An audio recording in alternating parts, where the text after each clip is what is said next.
दोस्तों इस वीडियो में स्टॉक एनालिसिस करेंगे मैकफोर्स लिमिटेड कंपनी का। पहले हम फंडामेंटल एनालिसिस करेंगे और उसके बाद टेक्निकल एनालिसिस करेंगे और कंबाइन एनालिसिस से समझने की कोशिश करेंगे ऐसी कंपनी में किस तरह से इन्वेस्टमेंट की जा सकती है, क्योंकि ये स्मॉल कैप कंपनी नहीं है, ये स्मॉल कैप से भी स्मॉल कैप कंपनी है।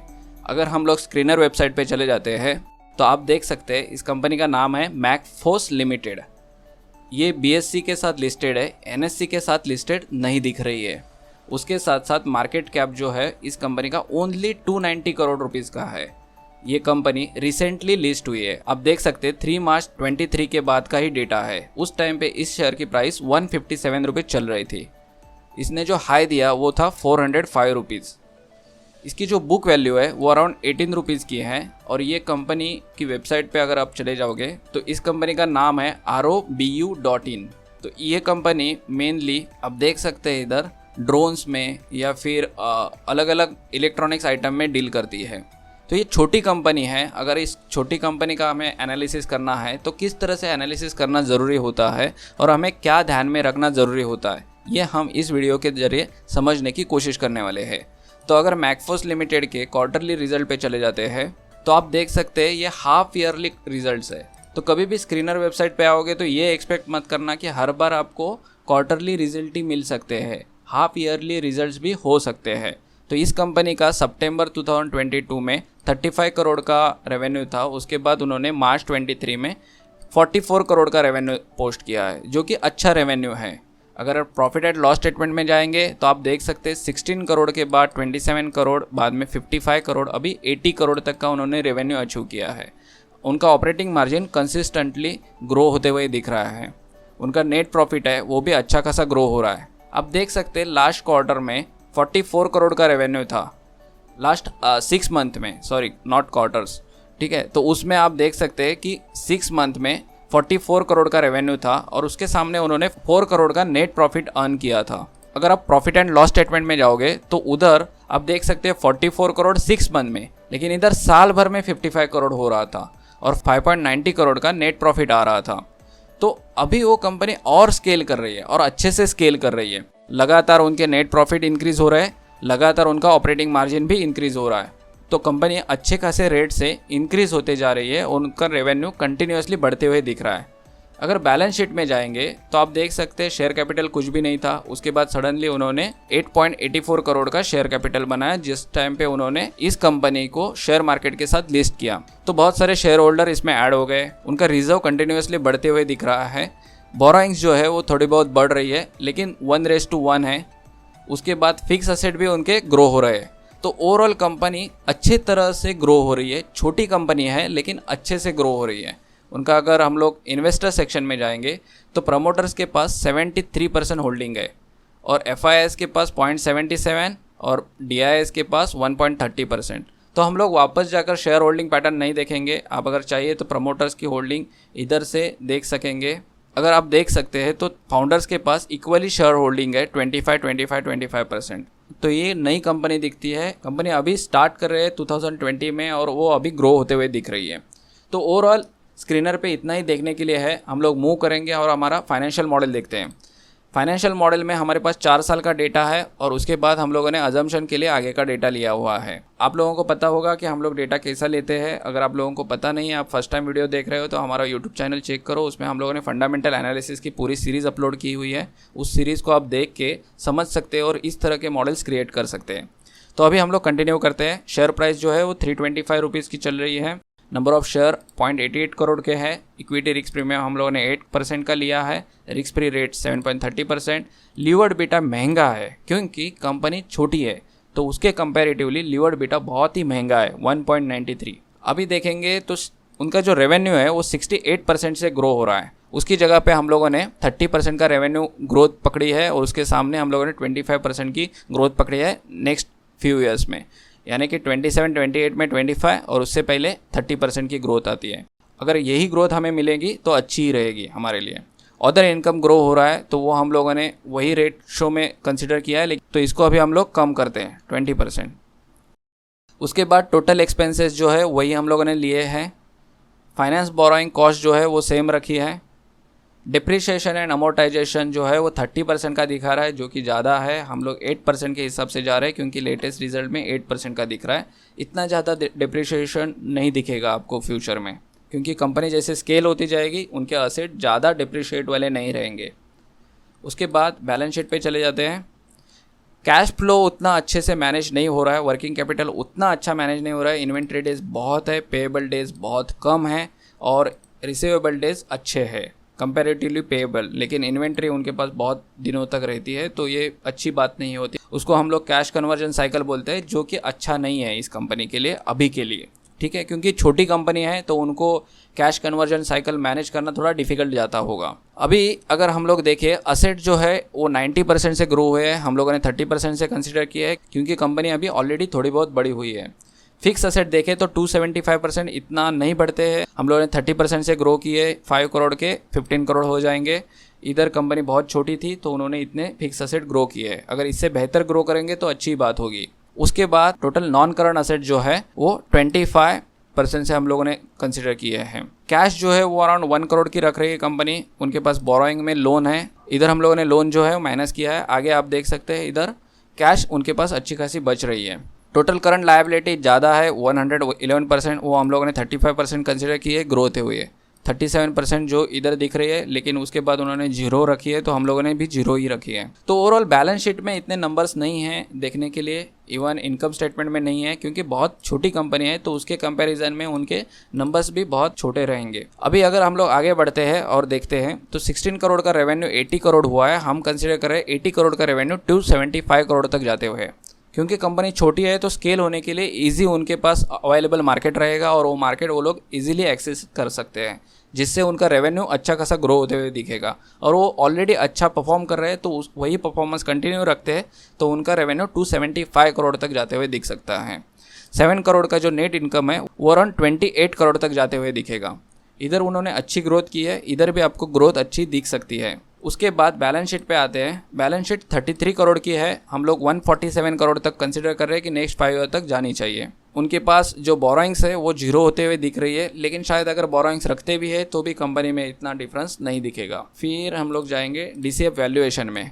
कंपनी का जो फ्री कैश फ्लो है वो अच्छा खासा ग्रो होते हुए जा रहा है और अच्छा ग्रो होते जाएगा, लेकिन जो weighted average cost of capital है वो महंगा है, क्योंकि हम लोगों ने इधर आप देख सकते हैं, मैं दिखाता हूँ आपको, लीवर्ड बीटा है वो महंगा लिया हुआ है। तो लीवर्ड बीटा अगर महंगा है तो ऑटोमेटिकली उनका weighted average cost of capital जो है वो 20% तक जाएगा और वो महंगा है। और वो महंगा होना ज़रूरी भी है क्योंकि बहुत ही छोटी कंपनी है। अगर हम लोग weighted average cost of capital महंगा पकड़ेंगे तो उसके हिसाब से कैश को एवरेज करने के बाद उनकी एक अच्छी इक्विटी वैल्यू हमारे लिए मिलेगी। तो उसके हिसाब से इक्विटी वैल्यू 99 करोड़ की आ रही है और उसके कंपैरिजनली ये स्टॉक अभी 65% महंगा दिख रहा है। लेकिन सच में 65% महंगा है कि नहीं वो हम लोग रेशो एनालिसिस से समझेंगे और समझने की कोशिश करेंगे कि ये 65% अगर महंगा है तो सच में ये महंगा है कि शायद हम लोग एक अच्छे प्राइस पे एंट्री कर सकते हैं और कुछ अच्छी प्राइस हमें मिल सकती है क्या, वो देखने की कोशिश करेंगे। हम लोग इस एनालिसिस को इसके लिए कर रहे हैं क्योंकि आप जब भी कोई छोटी कंपनी का एनालिसिस करोगे तब इन सारे मॉडल्स को ध्यान में रखोगे, इन सारी एक्टिविटीज़ को ध्यान में रखोगे, सही से एनालिसिस करोगे, बेहतर तरीके से एनालिसिस कर पाओगे। तो अगर हम लोग इंटरेस्ट कवरेज रेशो देखते हैं तो अच्छा खासा उनके पास कैपिटल है, तो अराउंड 11 तक जा रहा है, ये 4 के अबव होना चाहिए, तो ये अच्छा है। डेब्ट टू इक्विटी रेशो भी अच्छा ही है। उसके बाद कैश कन्वर्जन साइकिल खराब होते हुए जा रहा है, इधर उन्होंने इंप्रूव किया है, हम लोगों ने इससे थोड़े महंगे कैश कन्वर्जन डेज पकड़े हैं तो अराउंड 64 के आ रहे हैं। उसके बाद अगर हम लोग फ्री कैश फ्लो देखेंगे तो फ्री कैश फ्लो पर शेयर 0.40 का आ रहा है, जो कि आगे जाके ग्रो होते हुए दिख रहा है। उसके बाद ग्रोथ रेशोज अच्छे हैं और अच्छे से ग्रो हो रहे हैं, तो उसके लिए हमारे लिए कोई प्रॉब्लम नहीं दिख रहा है। इधर रिटर्न ऑन कैपिटल बहुत अच्छा है और बहुत ही अच्छे तरीके से ग्रो हो रहा है। इधर कंपनी बहुत स्केल कर रही है, इसकी वजह से ROC जो है कम होते हुए दिख रहा है, लेकिन 20 अबो रहेगा तो अच्छा होता है। तो ओवरऑल प्रॉफिटेबिलिटी रेशोज़ भी अच्छे दिख रहे हैं और नेट प्रॉफिट भी अच्छा ही दिख रहा है। तो अगर हम लोग आगे बढ़ेंगे, हम लोगों को बहुत ज़रूरी चीज़ जो है वो डिस्कस करने हैं, वो इधर है। हम लोगों ने 1 PEG रेशो जो है वो कंसिडर करके रखा है। अगर आप देखेंगे तो ये थोड़ा महंगा हो रहा है, तो इसको हम लोग क्या करेंगे 35% नहीं तो 30% कंसिडर करते हैं। तो ये कम हो गया, इधर आप कंसिडर करो 10%, ठीक है, इधर हम लोग 10%। तो ये जो ग्रोथ है वो आप देख सकते हैं 30%, 10%, 10%, 30%, 25%, अराउंड 828 रुपीज़ तक जाते हुए दिखता है शेयर 324 रुपीज़ के प्राइस से। तो इंट्रेंसिक प्राइस तो 112 रुपीज़ है, हम 325 पे एंट्री तो नहीं करने वाले हैं, तो हमारे लिए सही एंट्री कौन सी होगी वो समझना ज़रूरी है। तो इसके लिए हम लोग जाएंगे चार्ट्स पे। आप देख सकते हैं हम लोगों ने इधर सपोर्ट्स मार्क करके रखे हैं। ये जो सपोर्ट है ये अराउंड 300 रुपीज़ पे दिख रहा है, उसके बाद जो है वो 259 रुपीज़ पे, उसके बाद जो है 222 और उसके बाद जो है 150 पे। अगर आपको शेयर में 260 रुपीज़ तक एंट्री मिलती है तभी भी ये शेयर महंगा नहीं दिखता है। क्यों? क्योंकि आप देखो इधर हम लोगों को 30% इधर से भी रिटर्न मिलने के चांसेस दिख रहे हैं। अगर यही शेयर 260 पे मिलेगा तो बहुत कम रेट पे मिलेगा और उसके बाद जो आपको प्राइस मिलेगी वो अच्छी प्राइस दिखती है। तो अगर 260 से, इधर हम लोग वापस जाएंगे, 260 से 300 के बीच में अगर हमें एंट्री मिलती है इस स्टॉक में तो हमारे लिए अच्छी एंट्री होगी। हम लोग हमारे स्टॉक डेटा पे जाएंगे, इधर आप देख सकते हैं 260 हम लोगों ने कंसिडर किया है, इसको हम लोग 300 करेंगे।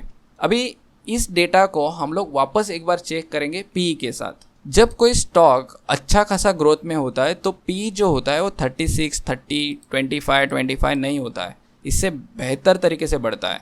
तो अगर समझो इसको अगर आप 60 to 70 कंसिडर करते हो तो ये रिटर्न डबल होते जाएंगे। अगर हम लोग इधर 60% रिटर्न लेते हैं, इधर हम लोग 30% रिटर्न लेते हैं, इधर हम लोग 30% रिटर्न लेते हैं, तो आप देख सकते हैं अराउंड 45 के पी में ये कंपनी का शेयर 1425 रुपीज़ तक जाते हुए दिखेगा। पीईजी महंगा दिखेगा लेकिन शेयर प्राइस इधर तक जाते हुए दिख सकती है। क्यों? क्योंकि छोटी कंपनी है और ग्रोथ पे है, तो पी अच्छा मिलने के चांसेस है।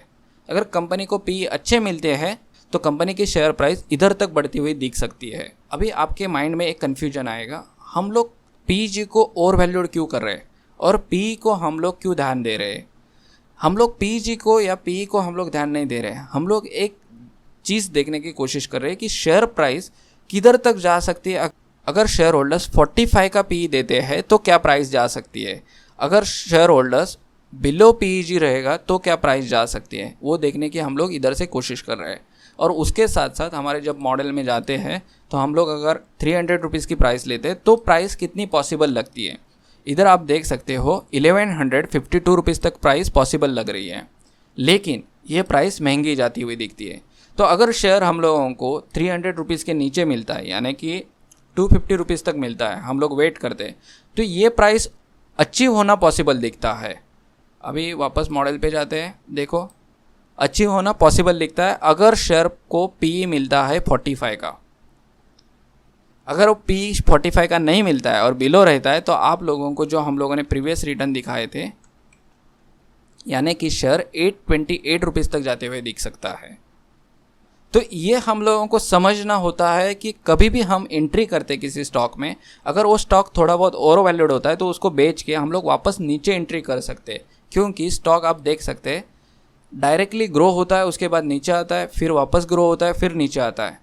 तो आपको जब साइकिल में ग्रो होने वाला है तो आपको उन एंट्रीज को लेके फिर आप वापस एंट्री करके वापस एंट्री कर सकते हो, तो इसको आप ट्रेड कर सकते हो।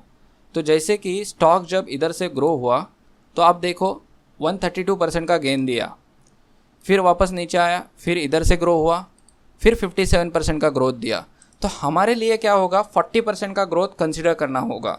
तो अगर शेयर प्राइस वापस नीचे आती है और 300 रुपीज़ की प्राइस दिखाती है और इसके नीचे भी चली जाती है तो भी हमारे पास इधर एवरेज करने के लिए इनफ चांस रहेगा और हम लोग इसमें एवरेज कर सकते हैं और हमारे लिए एक प्राइस डिसाइड कर सकते हैं।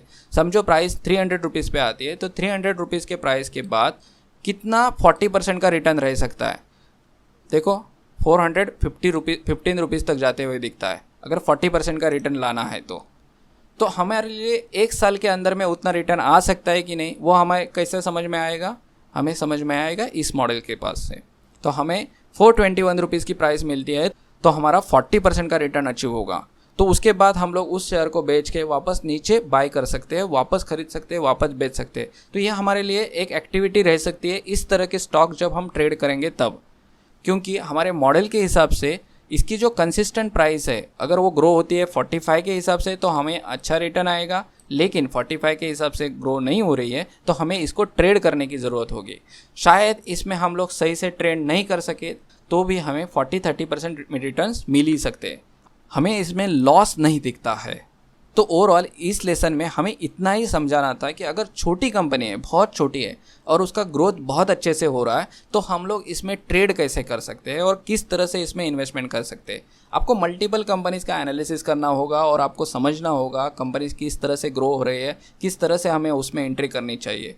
अगर कंपनीज में हमें अच्छी एंट्री मिलती है, अच्छी लेवल पे एंट्री मिलती है तो ही हमें एंट्री लेनी ज़रूरी है। अगर हम लोग कोई भी प्राइस पे एंट्री करेंगे तो हमें लॉस होगा और वो लॉस या फिर हमें बहुत देर तक वेट करना पड़ेगा कि हमें एक अच्छी लेवल पे प्राइस मिले और उसके बाद एग्जिट कर सके। तो हमें एंट्री करने के वक्त ही इस तरह की प्राइस ढूंढनी है जिसमें हमें लॉस ना दिखे, हमें अपॉर्चुनिटी दिखे और उस अपॉर्चुनिटी को हम ग्रैब कर पाए।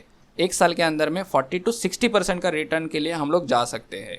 तो आप लोगों को जब रिसर्च करना होगा स्टॉक को तो इस तरह से रिसर्च कर सकते हैं और समझ सकते हैं कि इस कंपनी में हम किधर एंट्री करना हमारे लिए सही होगा। इंट्रिंसिक प्राइस अगर 112 रुपीज़ की दिखा रही है तो बहुत लो प्राइस है। अगर रेवेन्यू अच्छा खासा ग्रो हो रहा है तो हमारे लिए पीजी रेशो ध्यान में रखना ज़रूरी है, पी रेशो हमें ध्यान में रखना ज़रूरी है। इंट्रिंसिक प्राइस को इधर भूलना ज़रूरी है। अगर इंट्रिंसिक प्राइस के ऊपर अड़े रहे तो हमारे लिए ये प्राइस मिलना बहुत डिफ़िकल्ट हो जाएगा, क्योंकि कंपनी का शेयर जो है वो weighted average cost of capital से बहुत महंगा है, क्योंकि 20% का weighted average cost of capital आ रहा है। अगर ये 10% का होगा तो ये शेयर प्राइस डबल हो जाएगी। देखो मैं इधर 10% करता हूँ, 528 रुपीज़ जाएगी इंट्रिंसिक प्राइस। हम इधर 20% के हिसाब से देख रहे हैं। देखना भी ज़रूरी है, क्या लेवल्स आएंगे वो भी देखना ज़रूरी है। अगर एक शेयर गिरता है तो हमें एवरेज करने के लिए क्या बेहतर प्राइस रहेगी वो भी देखना ज़रूरी है। तो जब एनालिसिस करेंगे तो सारे पॉइंट्स को टिक करते जाना है। हम लोगों ने एक अच्छा आप लोगों के लिए लेसन अपलोड किया था, उसमें हम लोगों ने सब चीज़ें ऑलरेडी बता के रखी हैं।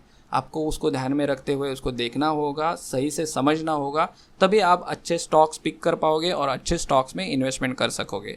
तो इस लेसन में इतना ही। अभी मिलेंगे नेक्स्ट लेसन में और बेहतर तरीके से और कुछ कंपनीज़ का एनालिसिस करते हुए देखेंगे।